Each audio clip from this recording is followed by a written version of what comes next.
Assalamualaikum warahmatullahi wabarakatuh. Bagaimana kabarnya? Alhamdulillah, saya selalu ya. Oke, seperti biasa kita akan absensi terlebih dahulu. Pertama, Nurun Afidatul Izzah. Alhamdulillah. Khairul Anwar. Alhamdulillah. Naufal Halim. Alhamdulillah. Yang terakhir, Nurin. Alhamdulillah. Oke, sebelum guru menyampaikan materi, alangkah baiknya kita membaca suratul Fatihah agar dipermudahkan oleh Allah. Al-Fatihah. Untuk pertemuan kali ini kita akan membahas Khalifah Abu Bakar. Ada yang tahu Khalifah Abu Bakar itu khalifah yang pertama? Yang keberapa? Pintar, yang ke-1. Khalifah itu ada berapa? 4. Oke, hebat. Khairul ada berapa? Yang pertama siapa? Abu Bakar. Oke. Yang kedua Umar, hebat. Yang ketiga Utsman, yang terakhir Ali. Oke, di sini Guru akan menjelaskan Khalifah Abu Bakar. Yang pada poin pertama yakni proses pemilihan Abu Bakar.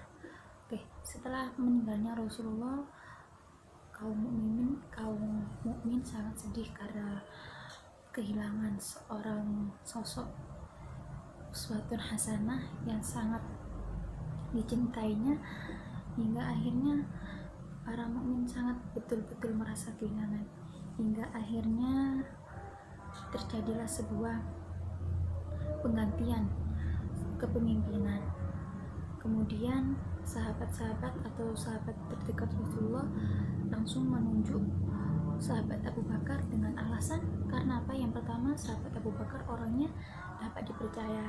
Yang kedua, sahabat Abu Bakar adalah orang yang paling dekat dengan Rasulullah. Dan yang terakhir, sahabat Abu Bakar adalah orang yang pertama memasuk Islam, yang biasa disebut dengan as-sabiqunal awwalun.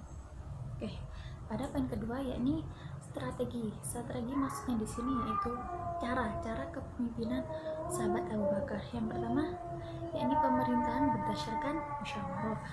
Maksud dari sini adalah ketika sahabat Abu Bakar menunjuk kabinet itu dengan cara bermusyawarah, tidak tunjuk menunjuk. Oke, yang kedua yakni amanat Baitul Mal. Jadi ketika pada masa sahabat Abu Bakar itu ada sebuah kotak amal yang dimana itu nanti difungsikan untuk kepada saudara mukmin yang memang membutuhkan.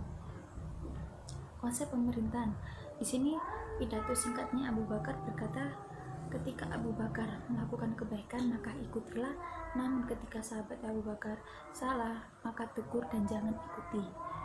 Oke, yang terakhir mohon maaf, yang poin ketiga yakni kebijakan dan prestasi sahabat Abu Bakar. Yang pertama yakni keahlian Abu Bakar menghancurkan gerakan kaum Ridho sehingga gerakan tersebut dapat dimusnahkan dalam waktu 1 tahun kekuasaannya. Itu. Terus yang kedua, ketelitian Abu Bakar dalam menangani orang-orang yang menolak membayar zakat. Yang terakhir, melakukan pengembangan wilayah Islam keluar Arabia. Itu. Kemudian pembukuan Al-Quran. Jadi pada zaman Abu Bakar itu sudah ada pembukaan Al-Quran, namun masih belum sempurna, dan itu sudah disempurnakan pada masa Khalifah Utsman bin Affan yang sekarang bisa disebut dengan Mushaf Utsmani.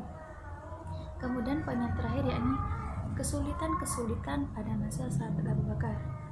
Yang pertama yakni perkembangan kaum murtad. Apa itu kaum murtad? Yaitu kaum yang keluar dari golongan Islam, kaum yang keluar dari agama Islam. Nah, ketika zamannya sahabat Abu Bakar, kaum murtad itu sangat banyak sekali, dan itu merupakan kesulitan yang sulit dihadapi pada masa Abu Bakar. Oke, yang kedua yakni munculnya nabi palsu. Padahal sudah kita ketahui nabi yang paling akhir itu siapa? Benar sekali, Nabi Muhammad SAW. Tapi kenapa pada masa Abu Bakar itu masih ada baru? Itu kan tidak logis ya. Jadi itu salah satu kesulitan pada masa Abu Bakar. Jadi ada dua tadi. Yang pertama kaum murtad tadi, memerangi kaum murtad. Yang kedua munculnya nabi-nabi palsu.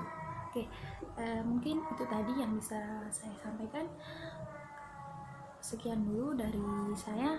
Mohon maaf apabila ada di kata penyampaian ada kata-kata yang kurang berkenan. Wassalamualaikum warahmatullahi wabarakatuh.